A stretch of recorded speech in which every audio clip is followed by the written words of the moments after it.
그럼 어떻게 처리할까요? 네. 보고하는 그런 과정 속에서 갑자기 이제 사격을 해라. 그래서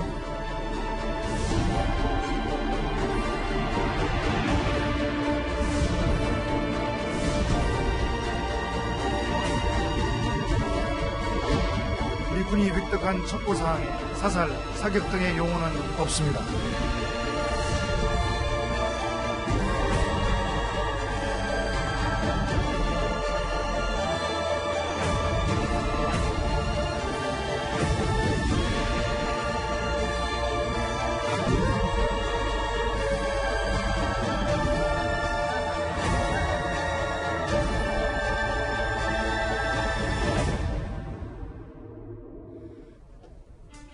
예, 우리 공무원이 북한군 총에 맞아 숨진 사건 속보부터 짚어보겠습니다.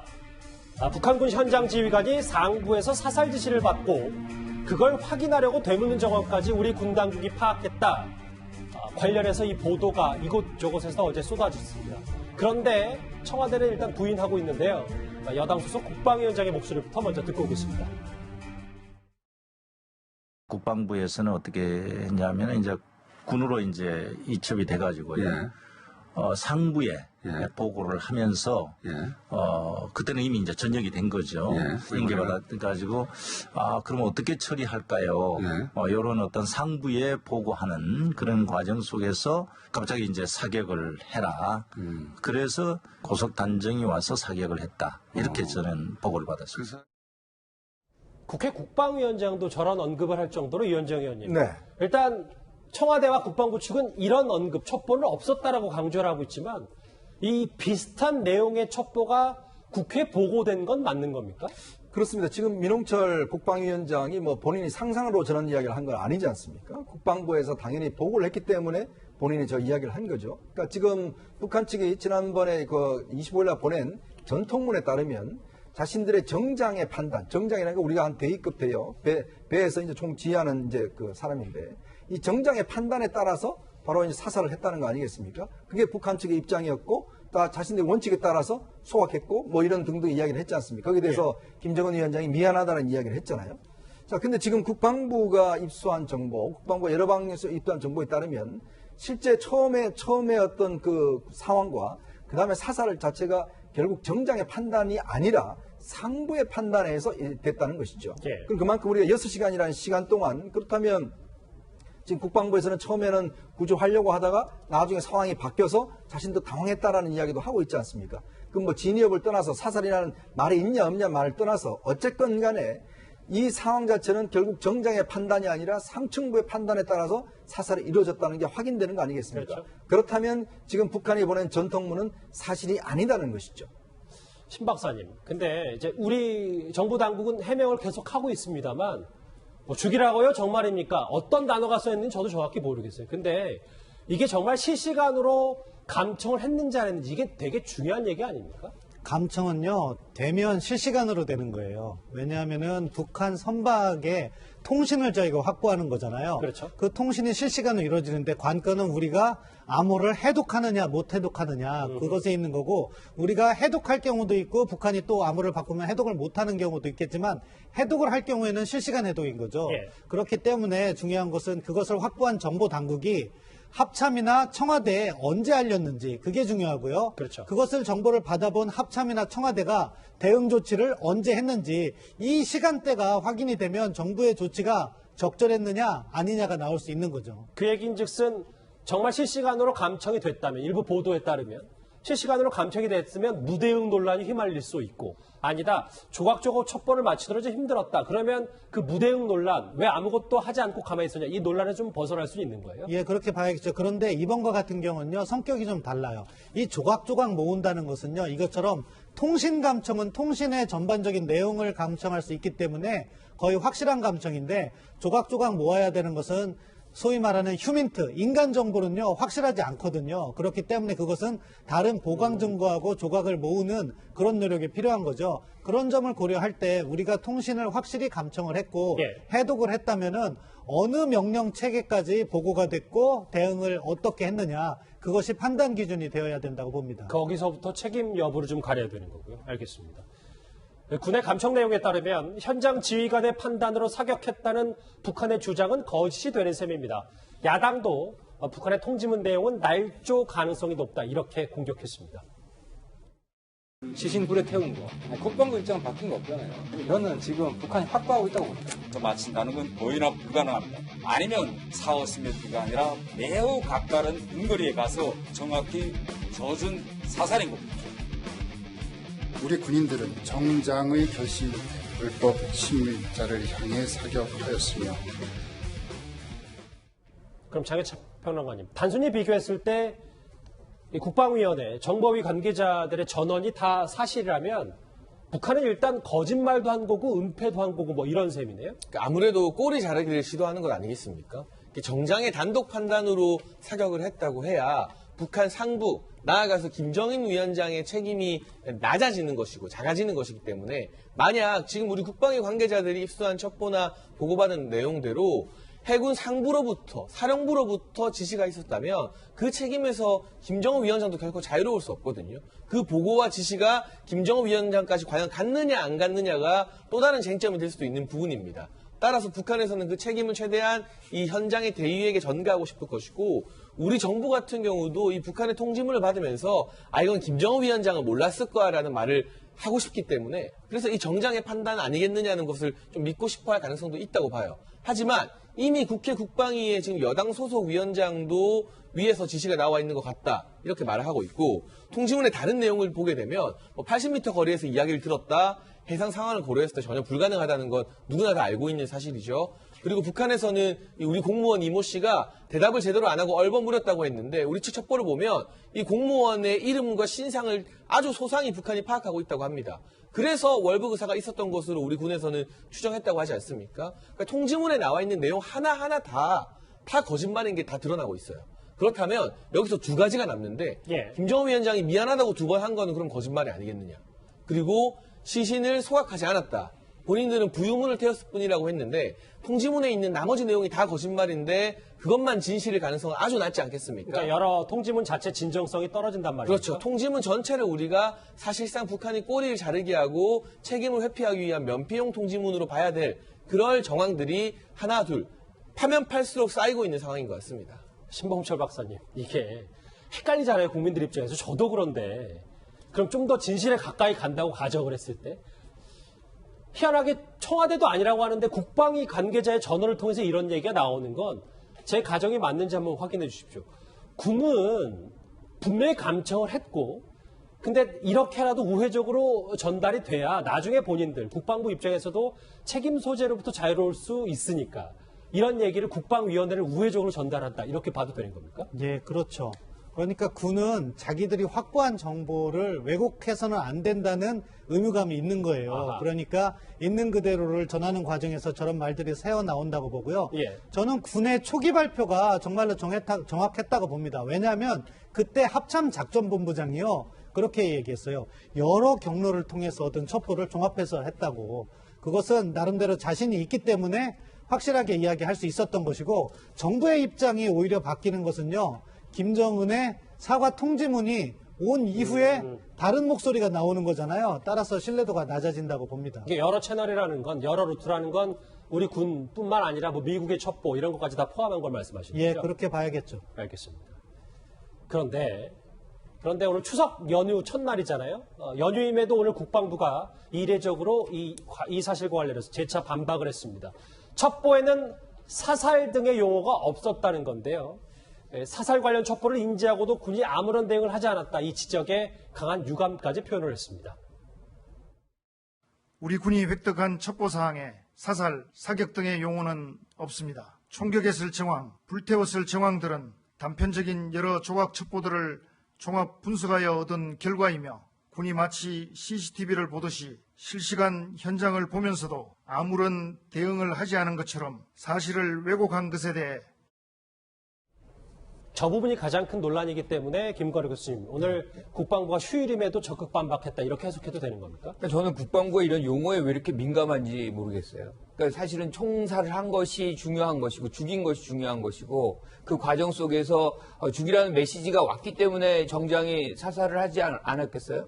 이제 그런 부분들을 일종의 이제 이 장면에서 사살이란 또는 사격이란 단어가 있고 없고의 문제가 아니라 우리 공무원이 거기서 피살을 당한 것이 중요한 것이죠. 어떤 형태로든 국제법상으로도 전쟁포로라고 한다고 해도 사실 일단은 신병을 확보하고 절차에 따라서 신문하거나 처벌을 하거나 이런 과정을 겪어야 되는데 이렇게 총살하는 것은 사실 있을 수가 없는 것이거든요. 그런 차원에서 접근을 한다면 사실 국방부가 이런 사격이나 또는 사살 이런 용어에 너무 민감할 필요가 없겠다라고 생각을 합니다.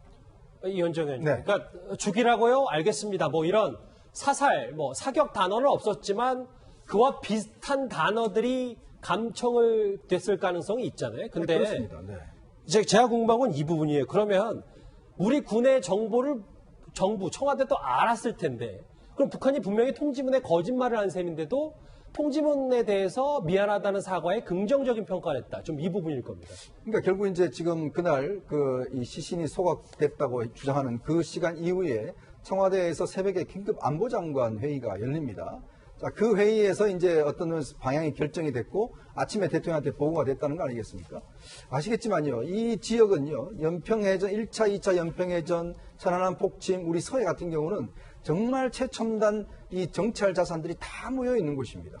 왜 우리 군이 그렇게 자신 있게 이야기를 하겠습니까?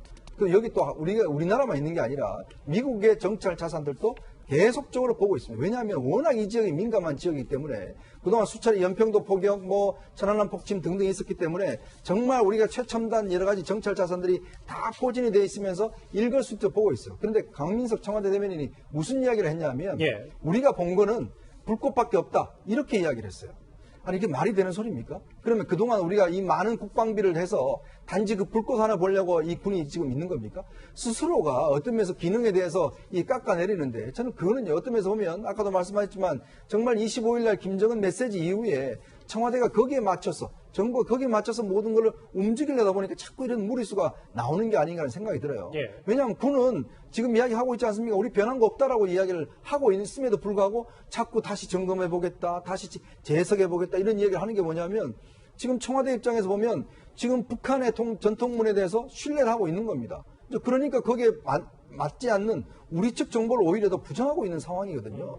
자, 그러면 이게 어떤 면에서 보면 자꾸 정무적 판단이 거기에 가해지고 있는 상황이라고 한다면 그렇다면 우리 스스로가 지금 국방부의 지금 정찰 능력을 오히려 격화시키는 이런 행위까지 벌어지고 있는 거 아니겠습니까? 더군다나 북한 측의 책임을 어떤 면에서 경감시키기 위한 이런 행위들.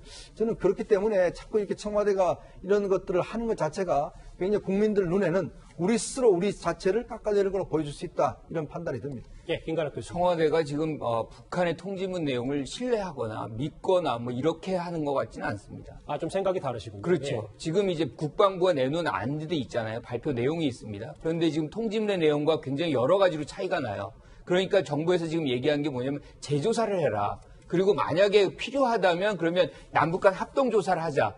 그러니까 시간적 여유를 주고 너희들이 진실에 가까운 조사를 규명을 해가지고 우리한테 가져오면 우리 우리가 확보한 것과 비교를 해서 실질적인 진실이 무엇인지 판단을 해보자. 이런 어떤 시간적 여유를 좀 주는 그런 차원인 것이지 그 통지문을 밀어가지고 그 통지문에 맞춰서 지금 상황을 바꾸려고 한다. 진실을 손바닥으로 가릴 수가 없잖아요. 정부가 그렇게 그런 우를 범하고 있다고 생각하지는 않습니다. 근데 사실 청와대의 일관된 입장을 보게 되면 통지문에 나와 있는 내용이 우리 측 주장이 합리적인 걸 더 알고 있음에도 불구하고 김정은 위원장이 2번이나 미안하다고 했다. 이 부분에 포커스를 맞추는 건 부정할 수 없는 사실이거든요. 실제로 이인영 통일부 장관부터 청와대 대변인 그리고 이 법 여건의 이른바 실세라고 불리는 주류라고 불리는 유시민 노무현 재단 이사장부터 정세현 전 장관 등 각종 외교안보 자문을 하는 또 문정희 외교안보 특보도 있고요. 이런 분들이 전부 다 김정은 위원장이 2번이나 사과했고 이례적이고 이게 남북관계 전환의 계기가 될 수 있다 이런 말을 막 쏟아내지 않았습니까? 그렇게 본다면 바깥에서 볼 때 이 청와대나 이 정권의 핵심은 통지문의 내용이 사실이냐 거짓이냐 이게 중요한 것보다 김정은 위원장이 2번 사과한 게 더 중요한 거 아니냐 이런 포커스 이런 초점을 가지고 있는 것으로 우리가 해석을 할 수밖에 없는 것이고 그렇다면 이 피해를 입은 고인의 유가족 입장에서는 그리고 진상규명을 원하는 야당이나 언론 입장에서는 사과가 중요한 게 아니라 진실이 중요한 것인데 청와대는 진실보다는 사과에 초점을 맞추고 있으니 뭔가 문제가 있다고 비판을 가하는 게 저는 또 그렇게 잘못된 비판이라고 보진 않습니다. 알겠습니다. 야당도 협동참모본부 군의 보고 내용을 인용해서 북한의 만행은 확실하다. 그런데 청와대가 김정은 위원장의 사과만 강조하고 있다. 이렇게 목소리를 높이고 있습니다. 해수부 공무원 피살 소해 사건과 관련해서는 어제 국방부 합참을 방문한 저희들 진상조사 TF가 낸 결론은 시신을 직접 훼손한 걸로 그렇게 보고를 받고 결론을 냈다는 보고를 들었습니다. 국방부 합참, 지금은 합참 국방부를 구별할 필요도 없고요. 군사당국 그쪽의 보고인데 어제 진상조사를 하러 가기 전에 연유를 발랐다는 표현이 있다는 보고를 들었습니다. 제1야당의 원내대표에서 저런 얘기가 나왔기 때문에 신 박사님 글쎄요 읽지는 않겠습니다. 이렇게 시신 훼손 얘기도 했었고 그리고 그 사격이나 사살이라는 단어를 쓰진 않았지만 그런 비슷한 단어가 있었지 않냐라는 게 지금 국방위를 통해서 전해지는 내용일 텐데 그런데도 계속해서 청와대와 여당은 공동조사 얘기를 계속하고 있거든요. 이거 어떻게 받아들여야 됩니까? 저 공동조사는 필요하다고 봅니다. 그걸 해야겠죠. 근데 두 가지 문제를 봐야겠죠. 지금 우리 무고한 민간인의 희생이 있었는데 무게중심이 어디에 있느냐. 국방부의 발표는 무게중심이 우리 국민의 생명을 앗아간 북한의 잔인한 행동의 중심이 있어요. 저 군으로서 본연의 역할을 했다고 봅니다. 근데 청와대는 지금 무게중심이 민간인 희생보다는 남북대화의 재개라든가 남북관계 이쪽에 있지 않나. 그렇게 의혹이 들 정도로 자꾸 이 상황을 약간 관리하려는 모습을 보고 있는 거죠. 예. 공동조사만 해도 그렇습니다. 이 공동조사를 어떻게 추진하려면은 우리가 이것에 북한의 선의도 기대해야 되지만 북한이 이것이 응하지 않았을 때 공동조사에 응해오지 않았을 때 우리는 어떠한 정책적 옵션을 갖고 있느냐도 준비가 돼야 되는데 그 유일한 옵션은 사실은 외교거든요. 예. 미국과 중국과 유엔과 지금 활발한 물밑 접촉이 필요한데 그런 징후는 또 나타나지 않고 있거든요. 그렇다면 공동조사 자체도 어떻게 보면 현 상황을 넘기기 위한 것이 아닐까. 따라서 정부가 할 수 있는 노력을 모두 다 한 다음에 공동조사 이야기를 해야지 국민으로부터 신뢰를 받을 수 있다. 그렇게 생각합니다. 근데 현재로서 북한이 공동조사를 받아들일 가능성은 없잖아요. 지난주 일요일만 해도 영해 침범하지 말라고 이런 얘기를 했으니까. 그러면 우리가 준비할 게 빨라져야 되겠는데요? 그렇죠. 빠른 준비를 해야 되고 정부 역시 북한이 그러한 답을 하지 않을 가능성이 있다면은 사실은 북한에 대한 요구도 수위 조절을 해야 되는 거거든요. 그런데 이렇게 계속해서 반복적으로 공동조사 요구하는데 북한이 답을 하지 않을 경우 우리 정부가 이것을 그냥 넘어간다? 있을 수 없는 일이라고 봅니다. 예. 여론조사 추이, 시민들이 어떻게 생각하는지 추석을 앞두고 이런 것도 좀 중요할 텐데 김관우 교수님. 네. 저하고 화면을 같이 보겠습니다. 공무원 이 서해 피살 사건에 대해서 어떻게 생각하냐고 했더니 대략적으로 한 3명 가운데 2명은 잘못했다라는 의견이 좀 더 많은 것 같습니다. 그렇죠. 근데 거기서 가장 이제 긴박했던 시간이라고 생각하는 그 3시 30분, 북한에 의해서 이제 납포가 되고, 그리고 9시 30분경에 이제 피살이 되잖아요. 그 사이에 군이 뭘 했느냐에 대한 불만이 제일 큰 것 같아요. 그러니까 군은 지금 감청을 하고 있으면 그 상황이 어떻게 전개되고 있었다는 걸 알았을 텐데, 네. 여기에서 대통령한테는 6시 30분에 서면 보고만 하고, 사실상 그 당시에도 아마 월북 의사 표명이라든가 이런 것들을 알고 있었을 거예요. 그래서 이 사람이 넘어가려고 하는 거다 그런 식으로 생각해서 좀 안이하게 접근했는지 모르지만 이 상황에서 예컨대 고성능 확성기라든가 아니면 중국 대사관 외교부와 협조를 얻어서 중국 대사관이든 스웨덴 대사관이든 유엔이든 연락을 해서 사실상 어떻게 하든 지금 우리의 이 실종자가 거의 가 있으니 신병을 좀 확보해달라는 요청을 좀 더 적극적으로 했다면 이런 노력들이 있었다면 국민들이 이런 여론이 형성이 될까? 저는 최선의 노력을 다하면 그 이후에는 사실은 국민들도 인정을 해줄 거라고 믿는데 예. 그 최선의 노력이 없었다고 믿기 때문에 이런 여론조사 결과가 나왔다고 생각합니다. 설사 이렇게 안타까운 불미스러운 사건이 그렇죠. 벌어졌더라도 그 과정이 좀 괜찮았다면 이런 여론이 아니었을 것이다. 예, 이현정 의원님. 사실 국가가 있는 가장 큰 이유는 뭐냐면요. 만약에 우리 국민을 다른 테러 집단이나 누가 건드렸을 때 가만 안 놔둔다. 이런 신뢰가 있어야 되는 거예요. 사실 미국민들 같은 경우에 한 명이라도 외국에 나가서 테러나 인질로 잡힐 경우에 미국이 가만히 있지 않습니다. 정말 그 한 명을 구해오기 위해서 모든 어떤 면에서 보면 전략 자산들을 다 사용합니다. 그게 왜 그러냐 하면 앞으로 있을 수 있는 그런 부분에 대한 예방적 차원도 있는 거거든요. 네. 자, 그렇다면 지금 저는 이 사태를 정부가 남북 대화를 위해서 어떤 면에서 보면 거의 어떤 면에서 없는 것처럼 이렇게 이야기를 하고 있는데 이게 굉장히 잘못된 이유가 뭐냐면 만약에 또 다른 이런 사태가 거친다고 생각해 보십시오. 그때 정부가 미안하다 한마디 하면 또 이 흐지부지 할 겁니까? 얼마 전에 개성공단에 있는 우리 국민들의 재산 400억이 들어간 공동연락사무소 폭파됐습니다. 네. 지금 정부 아무런 조치 취하고 있지 않아요? 자, 이번 같은 경우도 만약에 정상적인 정부라면 저는 유엔 인권위에 제소를 해야 된다고 봐요.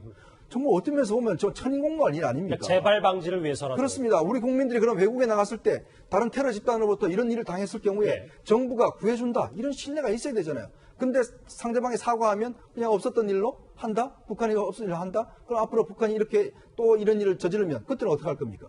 바로 그런 부분 때문에 우리 국민들이 저렇게 불안하신 겁니다. 중간에서 여론조사까지 국민들의 민심 추이까지 살펴봤습니다.